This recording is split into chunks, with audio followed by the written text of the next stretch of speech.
Hey guys, Danny here. Today I was going to be reviewing a GPS drone that I purchased from Banggood.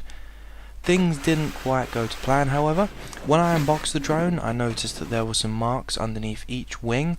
This wasn't the biggest issue, but it appeared to be some sort of manufacturing problem, and there are also stringy parts attached to the drone, almost like glue. So I took the drone out to do a flight test after unboxing it. I couldn't connect to the drone's Wi-Fi no matter what I tried. I tried restarting my phone, putting it in airplane mode, all the sort of standard stuff, but I couldn't get it to connect.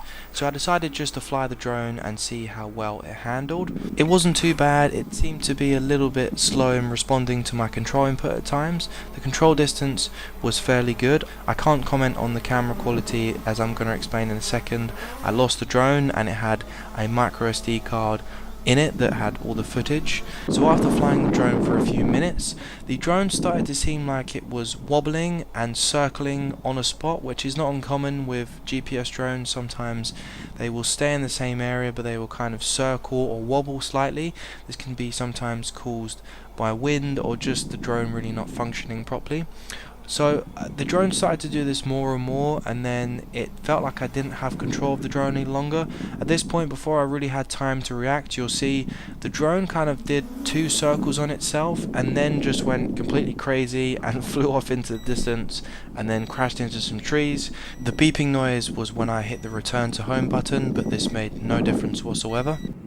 And now it's gone. I didn't actually manage to find it. I couldn't connect using the controller, so I couldn't use the GPS and see what distance the drone was from me to find it that way. And of course I couldn't connect via Wi-Fi, so I couldn't pinpoint the GPS signal and get to the drone. So of course I wasn't able to conduct a full review on this drone. My experience was really bad and I definitely can't recommend this drone to anyone, so I just thought I would share my experiences just to see if anyone out there has similar problems. And of course, just a warning, if you do purchase this drone, I did have quite a few problems with it and overall it really wasn't that great.